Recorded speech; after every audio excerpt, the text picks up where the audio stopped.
말하라 라는 제목으로 하나 말씀 증거하겠습니다.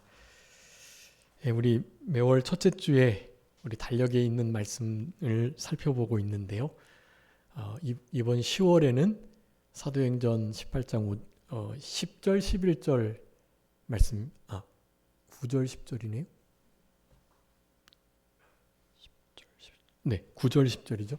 9절 10절 말씀이 기록되어 있습니다. 여러분, 이 말씀이 이렇게 사도 바울과 같이 전문인 전도자, 순회 교육자, 목회자 신분으로서 지금 이 말을 하나님께 들은 거니까요. 그런 이들에게만 해당되는 것이냐? 결국 그렇지 않고 지금 이 시대를 살아가는 우리 성도님들에게 직접 주시는 말씀이다라는 것을 항상 기억하셔야 되겠습니다. 저는 성경을 읽으면서 늘 그런 생각을 해요. 이 말씀은 내 말씀 아니겠지? 이 말씀은 다른 사람을 향하는 거야. 원래 설교를 들을 때 말씀을 통해서 은혜를 받아야 되는데 교통정리하는 사람이 계세요. 이 말씀은 누구 권사님 들어야 되는 말씀, 누구 최집사님 들어야 될 말씀, 이렇게 교통정리를 한단 말이죠. 다 하나같이 나에게 주시는 말씀으로 들어야 한다라는 것입니다. 성경을 읽으실 때도 성경 말씀을 예배 가운데 이렇게 들으실 때도요. 여러분, 이 말씀은 사실 이 세대에 정말 필요한 말씀이라고 하겠습니다. 지금은요, 침묵하면 안 돼요. 침묵하는 게 미덕인 경우도 있죠. 말을 조심하는, 말을 아끼고 말을 하는 그 입술에 파수꾼을 세운다는 의미에서는 웅변은 은이고 침묵은 금이다 라는 말도 있긴 하지만 사실 침묵해야 할 때는 해야 해요. 그렇지만 지금은 침묵할 때가 아닙니다. 우리가 침묵하면 돌들이 소리칠 거예요. 뒤에 우리 주보 뒤에 우리 늘 영혼을 깨우는 글, 거기에 제가 에드먼드 버크라는 영국 철학자의 글을 적어 두었는데요. 너무나 이거는 거의 진리와 같은 말이에요, 사실. 영국 철학자들은 대부분 그 철학을 하면서 신학이 최고학문이거든요. 그래서 철학을 하면서 신학에 이르기 때문에 영국 철학자들은 물론 무신론자들도 있지만 대부분은 하나님을 찾게 되고 하나님께로 점점 다가가게 돼요. 그런 과정 중에 사실 하나님의 말씀과 그 원리가 너무 맞는 그런 명언들을 많이 하는 경우들이 좀 있어요. 너무나 명확한 말씀이고 지금 이 시대를 향한 말씀입니다. 여러분, 악한 자들이, 악이 승리를 하게 될 때 필요한 정말 유일한 것은요, 다른 게 아니에요. 선한 자들, 선을 아는 자들, 정의와 공의와 공평과 의가 뭔지 아는 자들이 침묵할 때, 그들이 아무것도 안 할 때, 그럴 때 악이 승리하게 돼 있거든요. 그래서 성경은 말하라, 나팔 불라, 소리치라, 부르짖으라, 외치라, 계속해서 듣든지 아니 듣든지 말하라라고 계속해서 명령하고 계시는 거예요. 우리 지지난 시간에도 우리가 파수꾼 사명, 우리 파수꾼으로 살아가고 있는가에 대해서 살펴봤잖아요. 그냥 파수꾼은 경계하며 나팔 불어야 돼요. 지금은 정말 그런 때입니다. 우리에게 이 시대에 진짜 필요한 말씀이고요. 여러분, 그래서 이 말씀 배경 설명은 굳이 안 드려도 우리 성도님께서 많이 성경을 읽으시고 아시는 내용이니까 우리 사도행전 18장은요, 당연히 지금 우리가 고린도서 하고 있는데 고린도 교회가 세워지는 바로 그 장면이에요. 고린도 교회에서 얼마나 있었다고요? 1년 6개월. 그리고 그 뒤에 좀 더 머물렀어요. 그러니까 사도 바울이 사실은 성령의 감동을 따라 계속해서 옮겨 다녔거든요. 이렇게 오랫동안 머문 곳이 별로 없어요. 이태 머문 곳이 한 곳 있었고 고린도에서는 1년 6개월이나 있었단 말이에요. 그럼에도 그 고린도 교회가 어쨌죠? 사도 바울의 사도됨을 부인하고 사도 바울을 향하여 대적하고 사도 바울이 전해준 참된 예수 그리스도의 복음, 십자가의 대속 죽으심과 부활, 이것을 너무나 쉽게 잊어버리고 다시 율법주의로, 그리고 거짓 선지자들의 말을 듣고 예수가 다가 아니다 라는 말들을 하는, 그리고 육체주의, 정욕주의로, 인본주의로 흘러버리는 일들이 많았어요. 가장 피해를 입힌 건 영지주의고요. 우리 한국교회 안에 이를테면 여러 이단들이 피해를 많이 입혔지만 다미성교회, JMS, 문선명, 하나님의 교회, 그렇지만 제일 많이 피해를 입힌 게 어디인가요? 신천지. 그런 느낌이에요. 영지주의는 그런 느낌이에요. 물론 이제 박태선 전도관도 사실 많은 피해를 입혔고요. 그들은 지금도 풀뿌리처럼 아직도 존재해요. 사실은 여전히. 우리 목동에는 제가 신앙촌 이렇게 그거 못 봤는데요. 신앙촌 물건이 그렇게 좋다 하더라고요. 그들이 비록 이단으로 흐르긴 했지만 박태선 씨를, 그 장로를 예수님, 메시아로, 그렇게 육체로 온 성령으로 그렇게 믿었기 때문에 그게 이제 이단이 분명하긴 하지만 그들 심령 속엔 다 그 초기 교회에서 정말 은혜 받고 말씀대로 살아가려고 했던 자들이에요. 그러니까 그때 당시만 해도 양심 쓰는 걸 배웠단 말이에요. 양심 쓰는 거. 그래서 그네들이 신앙촌, 박태선 그 무리에 속한 이들은요, 다른 건 일단 몰라도 양심을 써서 뭐든지 만든대요. 제가 상대형교회 부목으로 있을 때 상대형교회 앞에 그 신앙촌이 많아요. 왜냐하면 거기에 물건이 정말 좋다는 소문이 나가지고 그 점포가 점점 막 늘어나는 거예요. 그런 역사들이 있습니다. 지금 딱 이 시대에 교회가 막 부흥하고 세워지는데 역시 이단도 성행하는, 그리고 이때 당시 이단들은요 그냥 이렇게 진리적으로 핍박하는 게 아니에요. 사도 바울, 우리 사도행전 읽어보면 아시지만 사도 바울이 목숨을 걸고 전도하는 거예요. 예수님만 복음이 되시고 예수님만을 믿어야 된다. 다른 것은 필요 없다. 이런 식으로 말을 하면 이 사도 바울을 죽이려고 각오한 유대인의 공격대들이 40명이 있었단 말이에요. 그들은 사도 바울만 보면 무조건 죽이는 것이 하나님의 뜻인 줄 알고 그렇게 행동했던 자들이에요. 여러분, 그런 상황 속에서 이렇게 전도할 수 있나요? 여러분, 지금 차별금지법, 혐오금지법, 평등법 통과된 여러 북서 유럽 우리에게 복음을 전해줬던 그들요, 그 교회는 다 지금 모슬림 사원이나 또 그 스탠드바, 그리고 각종 유흥시설로 다 바뀌었거든요. 그런 상황 속에서 거리에서 복음을 전하면 예수님을 전하게 될 때 있잖아요.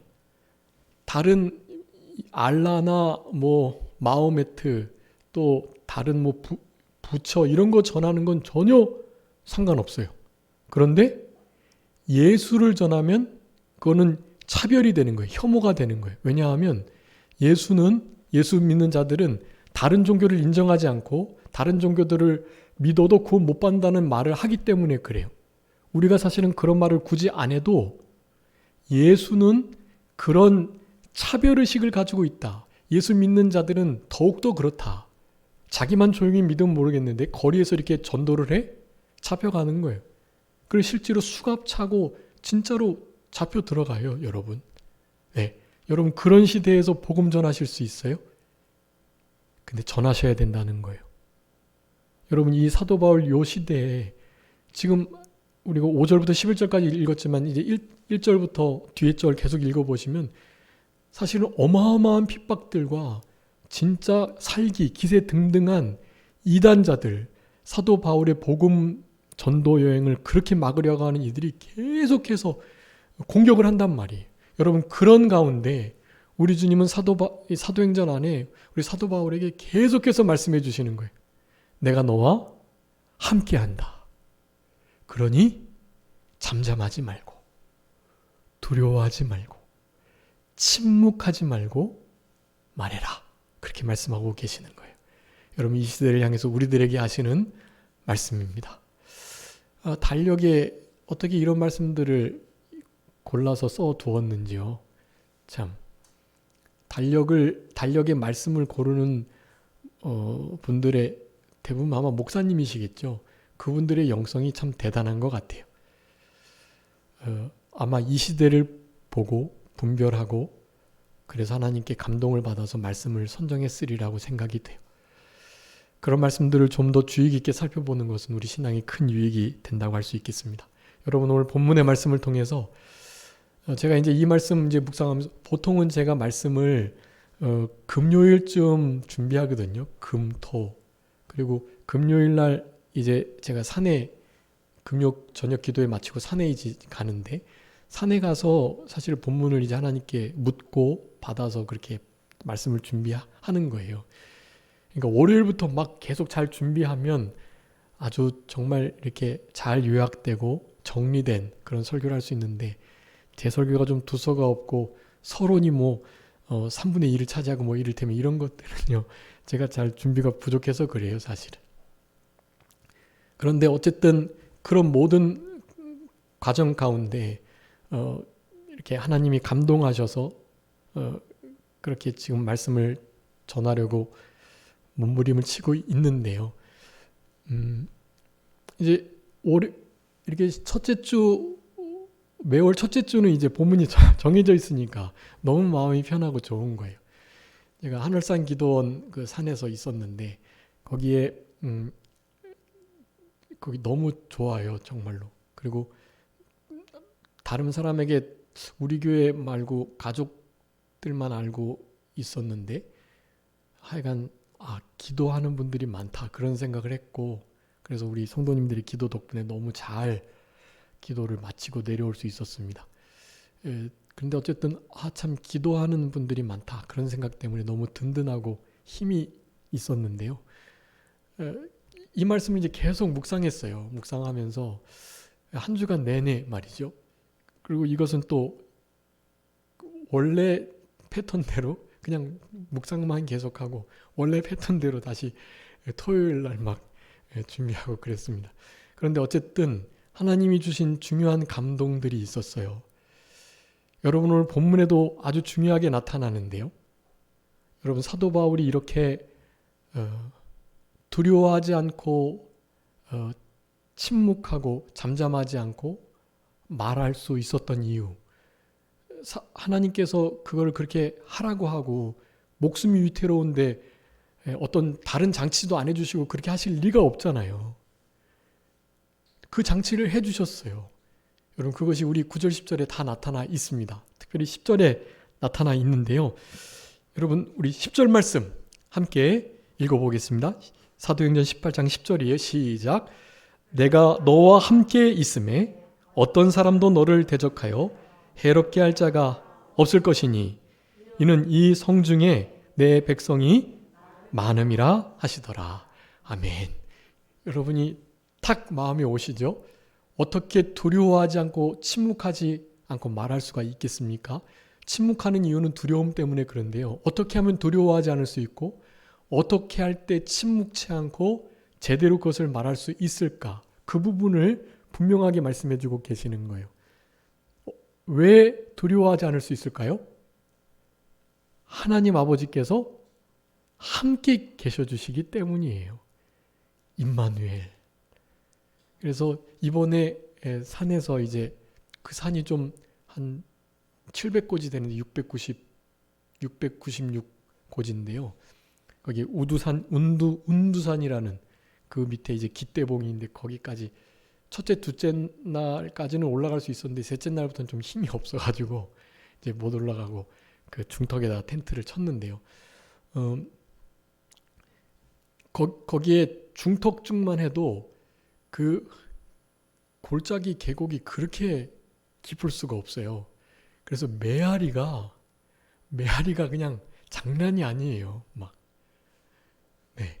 그래서 거기서 제가 뭐 다른 것은 할 수 없었고요. 하나님께 이제 영광 돌리느라고 온 산이 박수하고 또 산과 나무들이 박수하고 바다가 소리치고 이런 말씀처럼 우리가 그 일을 하도록 해야 되는데 어쨌든 메아리 치도록 임마누엘, 마라나타, 호산나 이런 아주 깊은 의미가 담겨 있는 요긴한 말씀들, 특별히 마라나타 이 말씀을 많이 외쳤습니다. 하나님이 그런 감동을 많이 주셨어요.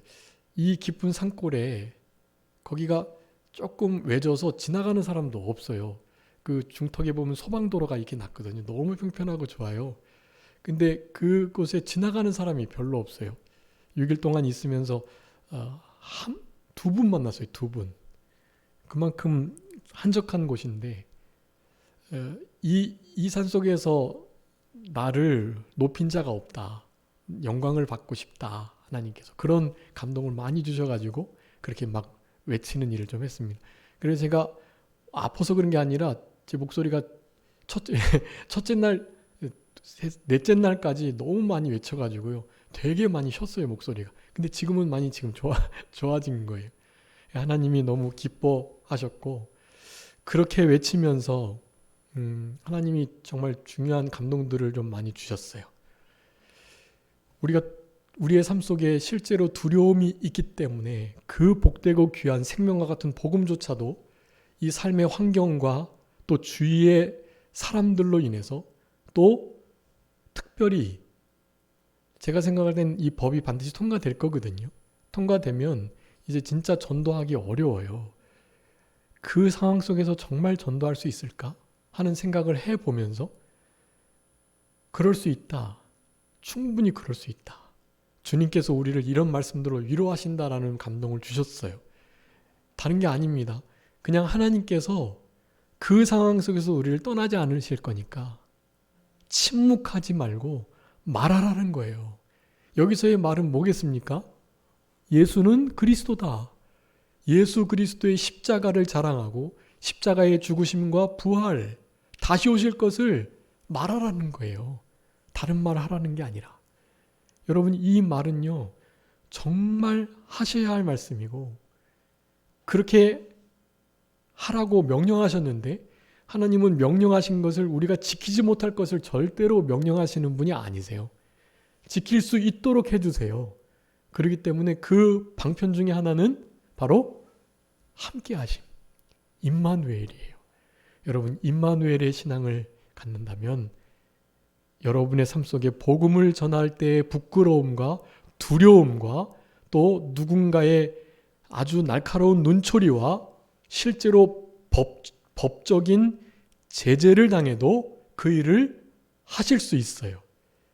주님께서 함께 해주시고, 우리 읽지는 않았는데 읽었죠. 5절에 5절 말씀에도 그 두려워하지 않을 원리 중에 하나가 있어요.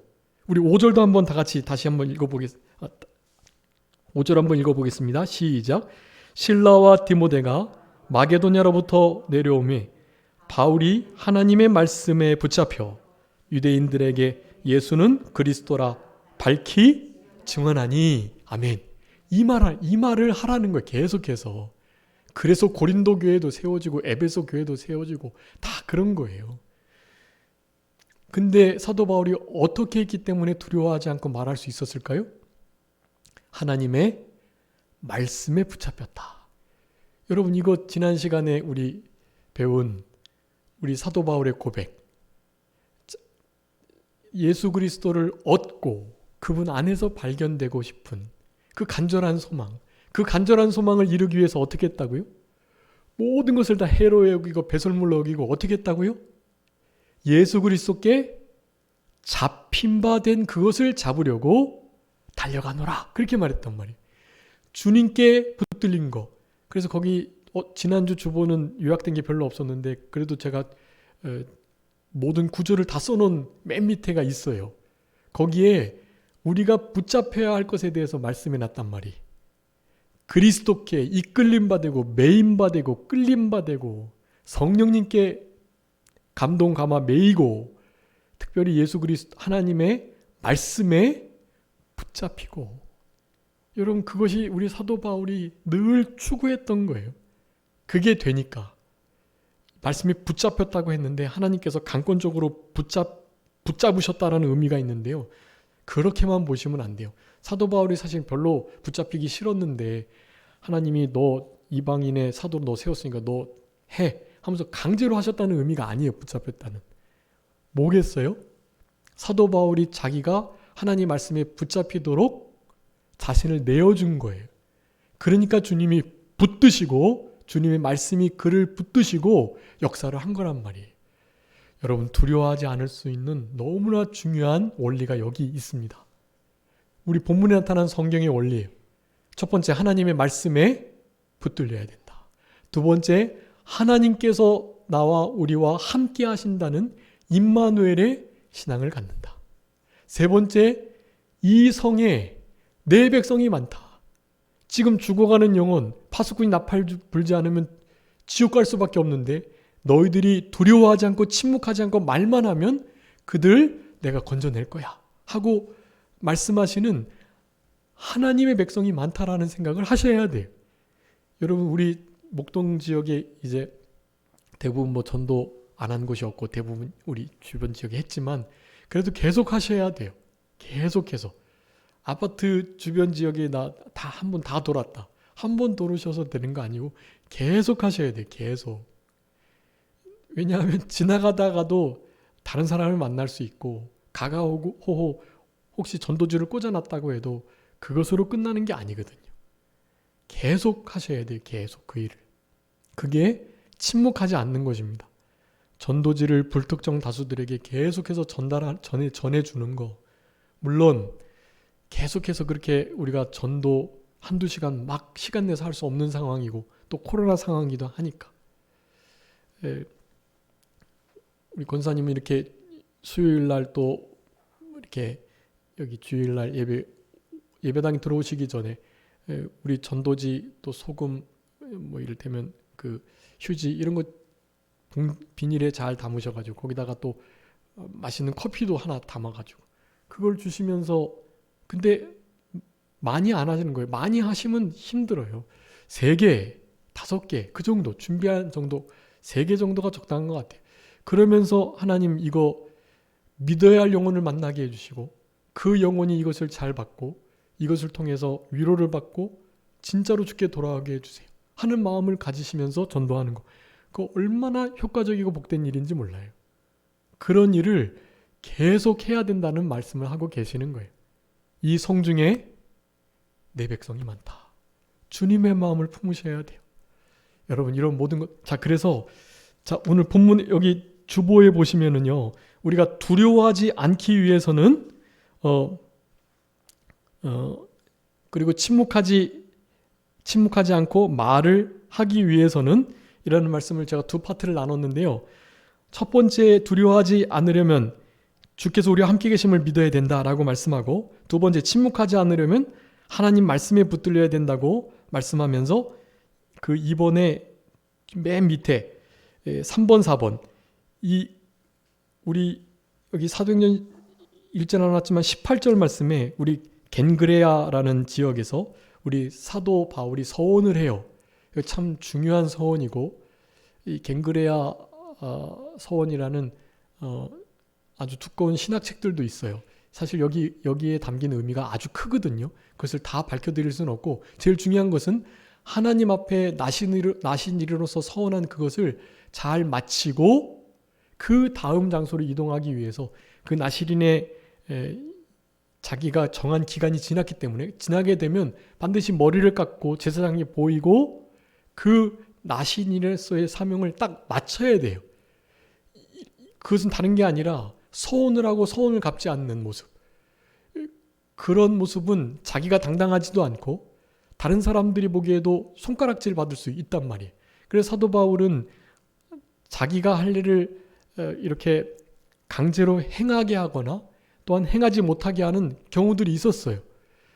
그 상황에 따라서 일부러 할 일을 하지 않게 하고 어떤 때는 덕을 세우기 위해서 할 일을 또 하게 하는 사도 바울은 할례하지 말라고 하는 사람이거든요. 복음으로서 충분하다고 하지만 의를 이루어 나갈 때에는 덕이 유익이 되기 위해서는 그렇게 해야 될 때도 있는 거예요.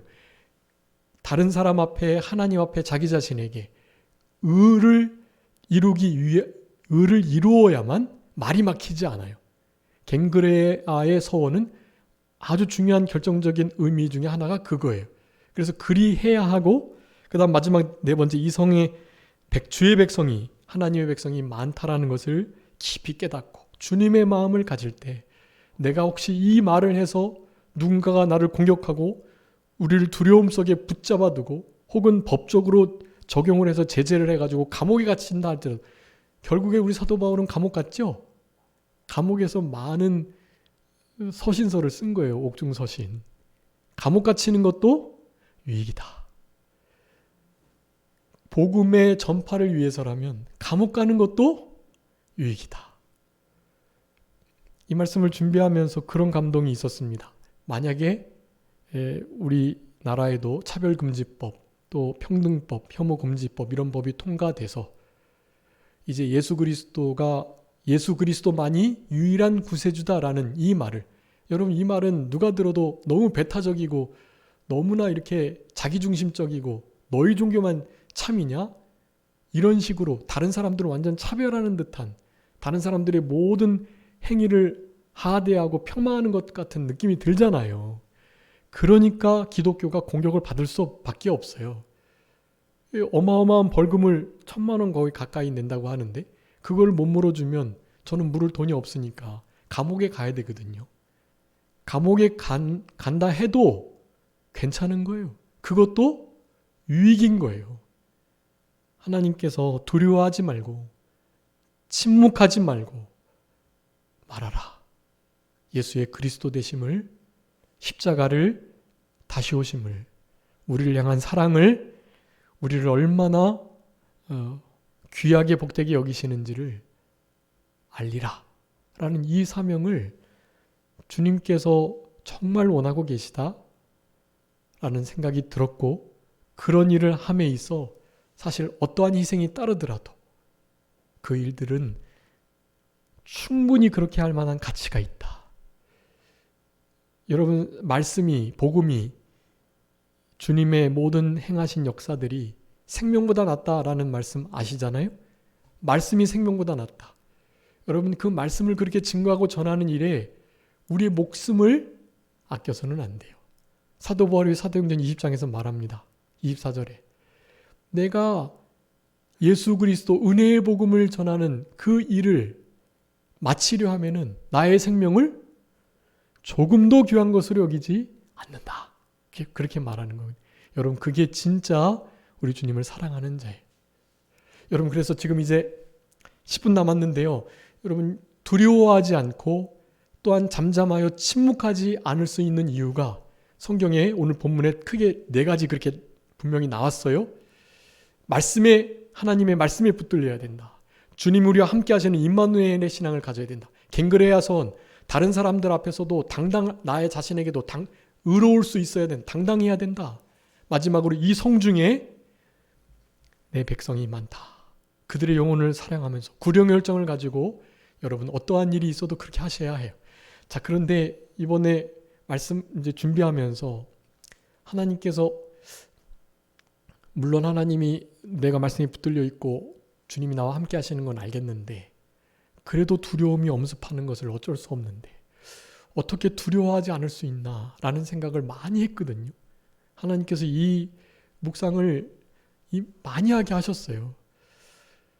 그랬을 때 하나님이 감동 주신 말씀이 이제 제가 큰 1번에 2번, 자, 주님을 온전히 사랑해야 된다. 여러분, 주님을 온전히 사랑하기만 하시면 여러분 그러면 두려움이 물러가요.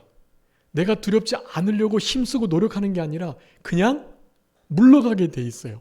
여러분 한번 읽어봐 주세요.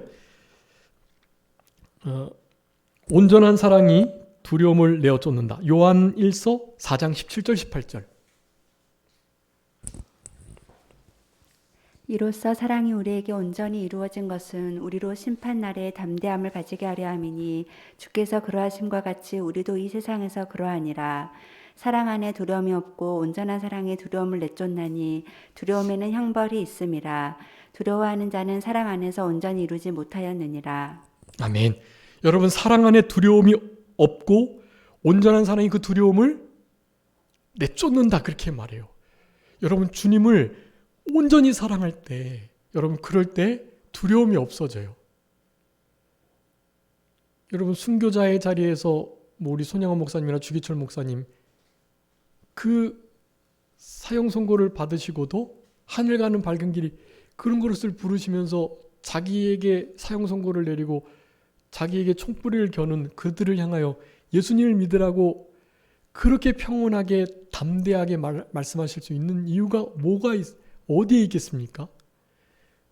여러분, 우리 주님을 사랑하는 그 사랑이 자기의 생명이 지금 앗아가는, 주기철 목사님, 손영호 목사님 고문도 엄청 당하셨어요. 여러분, 고문 얼마나 잔인한지 아시죠? 그 고문 만약에 저에게 행한다면 내가 예수님을 부인하지 않을 수 있을까, 그런 생각이 들 정도예요, 사실은. 근데 그런 고민들을 그냥 통과하시는 거예요. 근데 그런 육체의 고문보다 더 힘든 건 뭔지 아세요? 내 앞에서 내 자녀를, 내 아내를, 내 어머니를 그렇게 죽이고 폭행하고 함부로 대한다. 이런 상황이 있으면 그거는 고문보다도 더 못 견딜 것 같아요. 여러분, 순교자들은 그런 일들을 다 당했습니다. 자녀들 아내 맡기는 거예요, 하나님께. 맡기지만 그런 일을 당할 때 그들에게 있는 어려움과 나에게 다가오는 두려움, 엄습하는 두려움을 어떻게 해결할 수 있겠어요? 다른 게 아닙니다.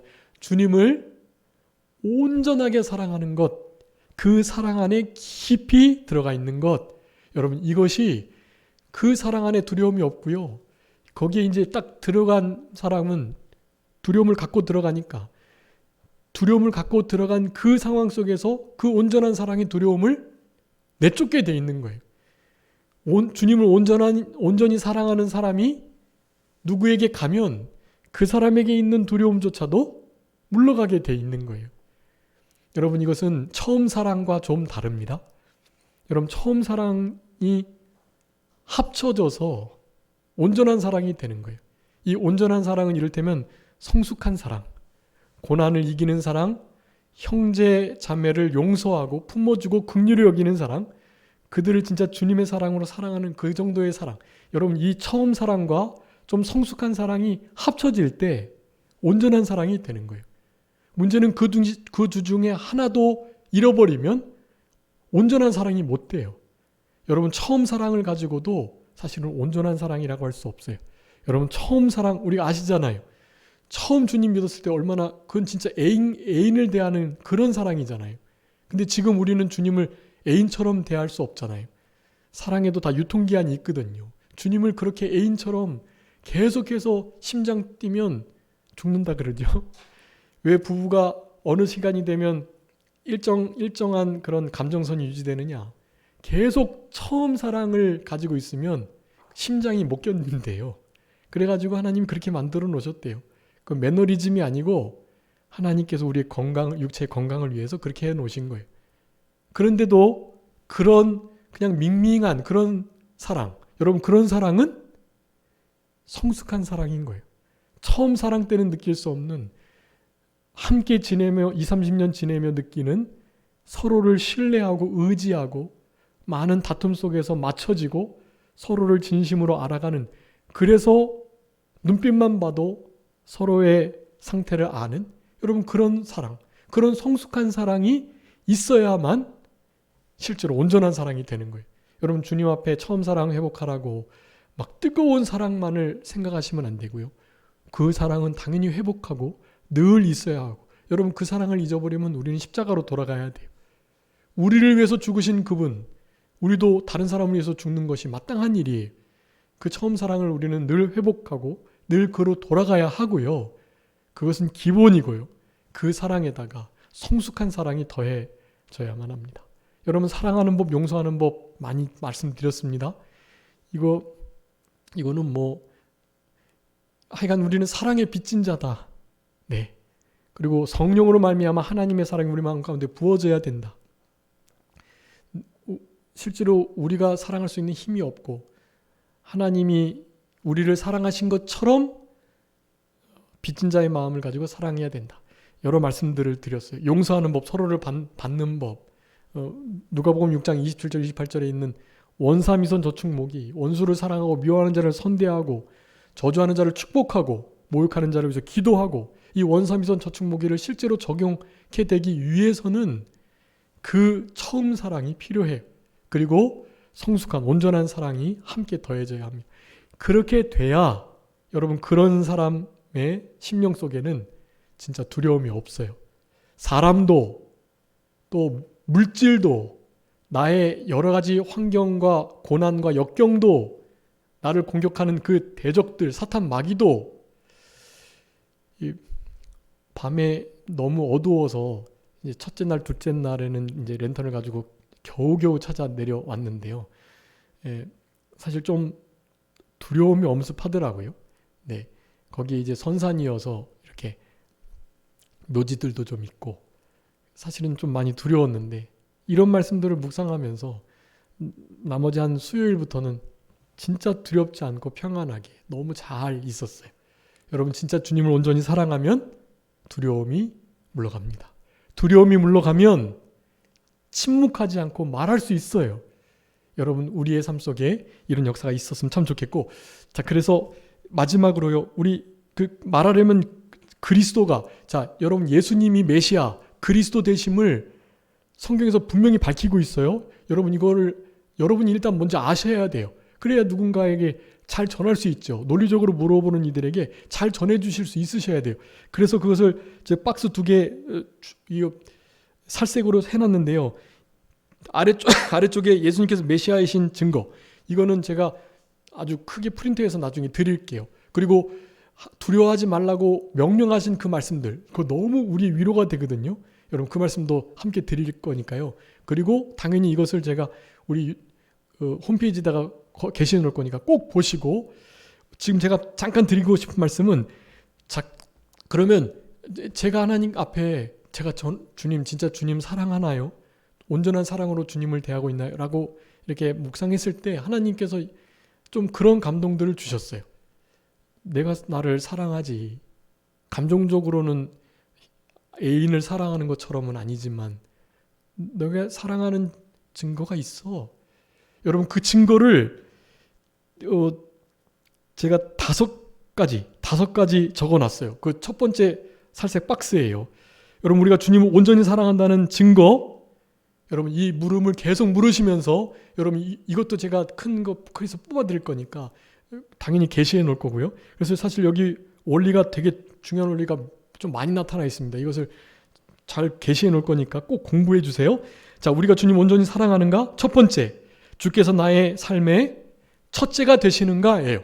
여러분 이게 제일 중요합니다. 내가 주님을 사랑하느냐를 점검할 때 주님 사랑하는 그 크고 첫째 되는 계명, 마태복음 22장에 나오잖아요. 크고 첫째 되는 계명이 뭐라고요?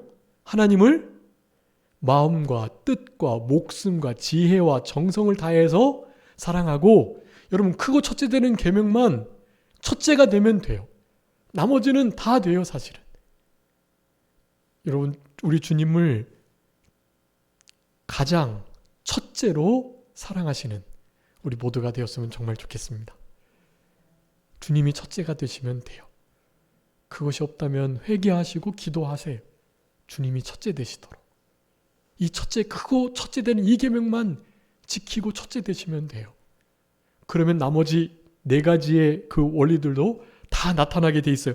자, 두 번째는요, 주의 말씀을 내가 사모하는가? 예요. 여러분 말씀 지금 맥체인 읽어가고 있는데 말씀 사모하시면서 꿀송이보다 더 달게 읽으셔야 해요. 반드시 그래 주시고, 세 번째는 자신의 죄가 진심으로 미운가? 내 죄를 즐기거나 그 죄가 좋거나 이러면 안 돼요. 죄를 진짜 미워하는가? 미워하시면 그거 주님 사랑하는 증거예요, 그게. 네 번째입니다. 다른 일을 진짜, 특별히 나를 해롭게 하는 일을 진짜 긍휼히 여기고 용서했는가? 용서하는가? 그게 아주 중요한 결정적인 주님을 사랑하는 증거가 되는 것입니다. 마지막, 그리스도인에게 받게 될 고난 각오하며 있는가? 여러분 각오하고 있는지 점검하셔야 돼요. 지금 바로 고난 받는 때입니다. 여러분 이런 때를 우리 주님이 명령하시는 내가 너와 함께 있고 은혜의 말씀께 붙들려 있으면 두려워하지 않을 수 있고 나를 온전히 사랑하면 두려워할 수 없다라는 이 말씀을 가지시고 남은 때 침묵하지 마시고 잠잠하지 마시고. 여러분 우리가 침묵하면 뭐가 소리친다고요? 돌들이 소리쳐요. 돌들이. 그렇기 때문에 우리가 돌보다 못한 자가 되면 안 되잖아요. 주님 앞에 쓰임 받으시는 우리 모두가 되었으면 좋겠습니다. 자, 기도하겠습니다. 살아계신 우리 아버지 하나님 감사합니다. 우리 주님께서 사도 바울에게 도저히 그럴 수 없는 상황인데 내가 너와 함께 있으니 하나님의 말씀에 붙잡혀 두려워하지 말고 침묵하지 말고 말하라 하시는 이 명령을 우리의 삶 속에서도 온전히 준행하며 살아가는 우리 모두가 되게 하여 주시옵소서. 크고 첫째 내는 계명, 하나님을 마음과 뜻과 목숨과 지혜와 힘과 정성을 다해서 사랑할 수 있는 우리들 되게 성령으로 말미암아 하나님의 사랑이 좀 우리 심령 속에 부어지는 복된 역사가 있게 하여 주시옵소서. 모든 것 주님께 맡기옵고 남은 주의 날도 영광 받아 주시기를 원하오며 살아계신 예수 그리스도의 이름으로 기도 올리옵나이다. 아멘.